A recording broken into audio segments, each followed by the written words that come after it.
Hello party people, what's up? Welcome back to my channel. I'm Tori. Thank you so much for being here today. For today's video, we are doing a closet clean out. I feel like on my corner of the internet, there is the running joke that once you turn 25 and your frontal lobe fully develops, you really become a more self-actualized version of yourself. And while I did feel that when I turned 25, I turned 28 this year, and call it whatever you want, call it turning 28, call it my Saturn return. I do feel like this year I really reflected more and more on my personal style, whether that's how I dress myself, how I shop, how I want to express myself through the clothes and pieces that I own. And when I was brainstorming this video, I wrote this down. I feel like as you get older, the jumps between your ages, and especially in your late 20s, really affect the way you style yourself. The changes between 19 and 20 are not as drastic as your shift from 26 to 27. I think the biggest difference is that you outgrow trend hopping and outward discovery and instead go towards inward discovery and more personal curation. That also might explain why I have been so unreliable with posting. So much of what I've been thinking about when it comes to my style comes from thinking about myself, maybe too much, and curating other things like movies I want to watch or music I want to listen to. When I was in my early 20s, I was all about an eclectic style. I think that was a response to the very boring formula of black top, black skinny jeans, and black booties that I felt pressured to conform to when I was in college. Now I am prioritizing comfort and pieces that align with my actual lifestyle. Early 20s, I was going out and living in a pre-pandemic world, living on vibes. Late 20s, I work from home. The post-pandemic lifestyle means that I still go out, but I'm more choosy about who I go out with and where I go since it's more expensive. I've also matured. The things I found cool and considered statement pieces are just things I don't like anymore. And I think the concept of parting with things that I just don't like anymore feels so wasteful. Like, it's such a privilege to be able to say I like certain things, I don't like certain things, knowing the cycle of clothing, but also knowing the cycle of trends. And that's another thing I think I'm trying to release myself from. Nobody is perfect. I never claimed to be perfect, but I do feel like I put on this pressure of myself to think of any clothing item that I bring into my closet. Like, it has to be perfect. It has to last me for years. It has to be a forever piece. And when it doesn't hold up to that extremely high standard, I feel like a failure, which is so weird. All that being said, I feel like we should just get into showing all the pieces that I will be parting with. I have already gone through my closets, but I thought it would be really interesting to just talk through all of the pieces that I'm parting with and why. So I hope you get a drink. This might be a long one. Let's get into the lookbook of sorts. Starting off with t-shirts, we have this graphic tee. If you've been following this channel, you know that I love a graphic tee. This one says, "Oh blimey," and it has an umbrella on it. I remember getting this from Beacon's Closet in like 2015, 2016 when I was visiting my friend in New York. And obviously this graphic is just a little cringe now. I don't really reach for it. This next shirt is a baby tee from Reformation, and it was part of their like Suki Waterhouse collaboration. It says Melrose Meltdown as based on one of her song titles. Honestly, the reason why I don't reach for this is because it's just a little too cropped. I can't even wear this with these jeans. Again, if you've been following this channel for a while, you know that I love a graphic tee and I also love a kitschy top, and this definitely falls into the latter category. As I've gotten older, as I've become more cemented in my late 20s, one thing I've really been trying to be more aware of is still dressing very youthful and joyful, because in the grand scheme of life, I am still very young, but I don't want to dress in a juvenile way. That's not my MO. And unfortunately, I do feel like this top kind of falls into the juvenile category, mostly because of the bedazzling up here. I do have a few other more kitschy tops just like this one, but I wear those more than I wear this one, so I think this one has to go find a new home. Next up is this one shoulder moment from Joseph A. I got this secondhand and I really love this top. This was one of my go-to going out tops for the better part of 4 years. I just don't gravitate towards it anymore just because it's a little bit too small around my chest, and so I kind of feel like my armpits get their circulation cut off like right here. But I love the one shoulder detail. I love the buckle detailing. Next up is this lace top. I remember getting this top back when lace was starting to become more trendy, but also it was around the time when corsets were super trendy, as you can kind of tell by like this corset-esque detailing right here. I really just don't love the tank top cut of this. I also don't really love that it's both black and white lace. I feel like if it was one or the other, I would be a little bit more inclined to keep it. This last top is a top that I got during a Meow sample sale a couple of years ago, and while I really do love the print, I actually have a corset in the same exact print and material, and whenever I want to wear this, I always opt for the corset over this top, so I do feel like this has to go. Moving on to knits and sweaters, we're starting off with this beautiful crochet blouse.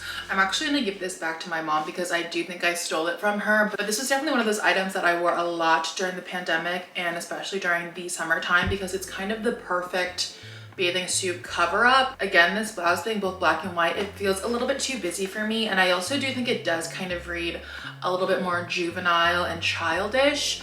But I am giving it back to my mom because I do think she bought it originally, and I feel like my mother is always going to themed parties, and she definitely will be breaking this out for the next like 60s party her friend has. So it's leaving my closet and going to hers. This next sweater is one that I really just don't reach for often. I remember getting this secondhand in Chicago when I went to see Harry Styles with my best friends.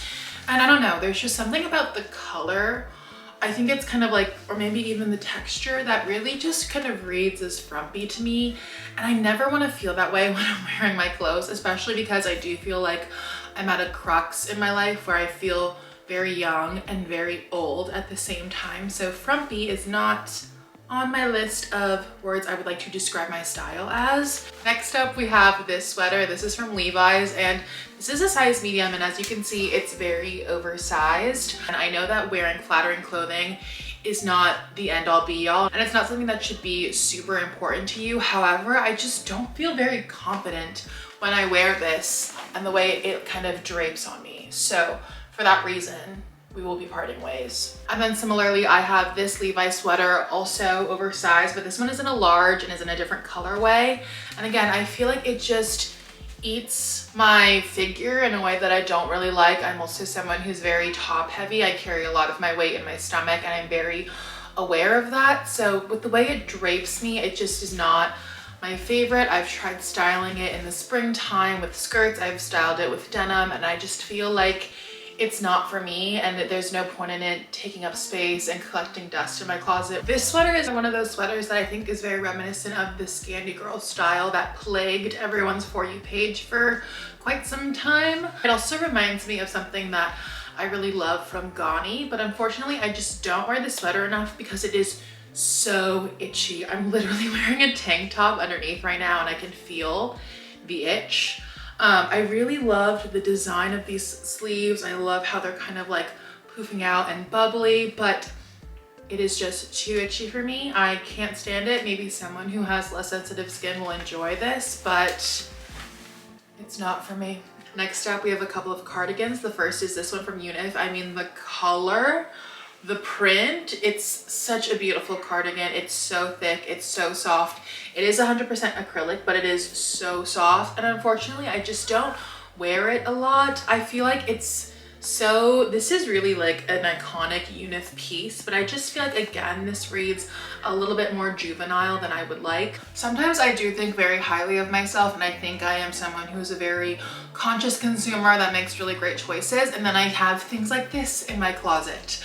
I found this rouge cardigan at a consignment store in San Diego, and I loved it so much that I bought it. However, it did not fit me the day I bought it. It does not fit me now. And I feel like I always fall into this trap. Like, I remember being a kid or like being a teenager and buying things with the intention of slimming down to fit into those pieces. And it's such toxic behavior.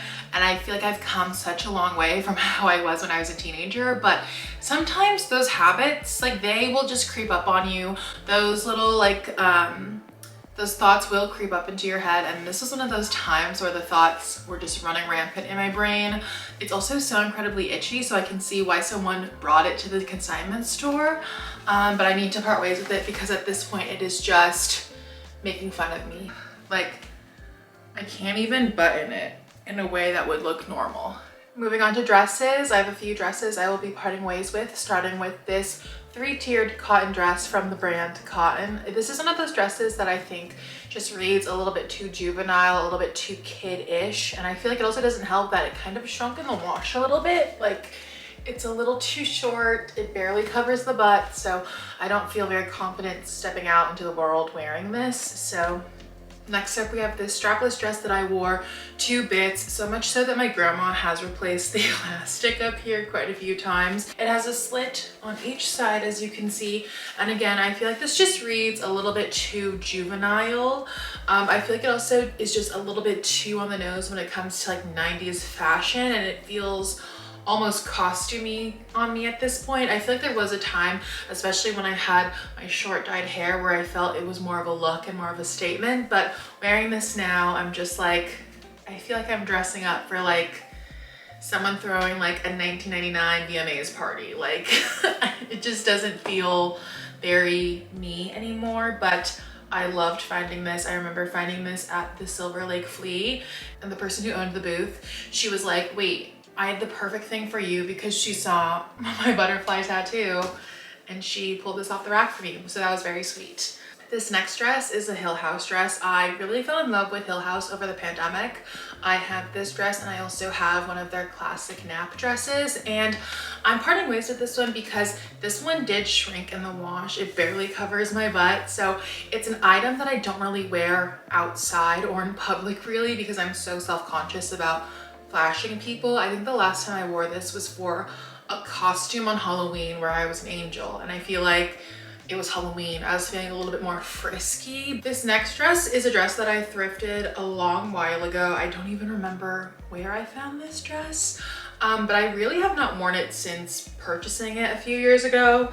I think when I bought this, I was thinking it would be perfect for like going to the beach or going on a European vacation or somewhere where you're going towards the water. But every time I've had the opportunity to wear this on like a vacation or wear this on the beach, I have not been gravitating towards this. I have never once pulled this out. And I think looking at it now and how it fits me, it reads bridal, but it also reads child bride. And these straps are so freaking annoying. So I'm parting ways. All right, we've almost reached the end of this closet clean out. I have 2 skirts and 3 pants I want to share with you, and I think a jacket. So starting up with skirts, I have this really fun lavender slip. Unfortunately, I just don't reach for the skirt because it's just too sheer and it makes me feel very self-conscious. The elastic band is also totally stretched out. Like, this is a medium, but it fits my large, extra large body. So I never feel secure in it because I'm like, I am 1 second away from being pantsed.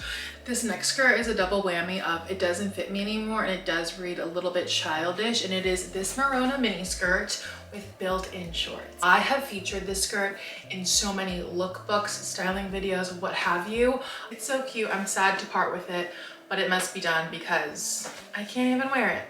So what's the point? Moving on to pants, we have these cargo pants from Abercrombie & Fitch, and while I can button them, I am literally popping out. This button could fly at any second.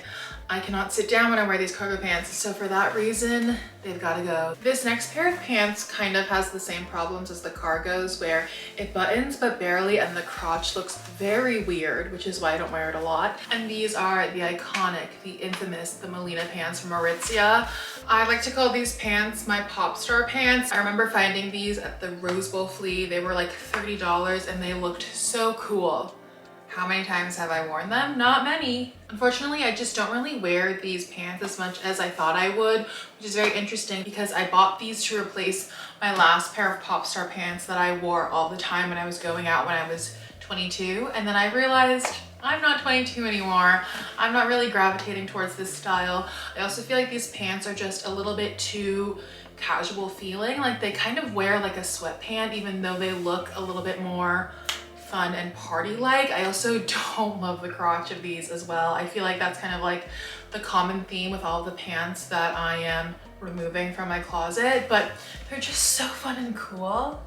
But maybe another cool girl can rock these and will be rocking them more frequently than I did. The last thing I have to try on that I am parting ways with is this 9 West leather jacket. I bought this around the time when the Moto jacket was making its big comeback, and especially the red moto jacket. The shade of red just really gives me like Wanda Maximoff, Scarlet Witch vibes. It reads very costumey to me versus something that I feel like is more street style-esque. I do remember buying this off ThredUp, and I feel like I have the worst luck with ThredUp simply because those pictures are like very deceiving.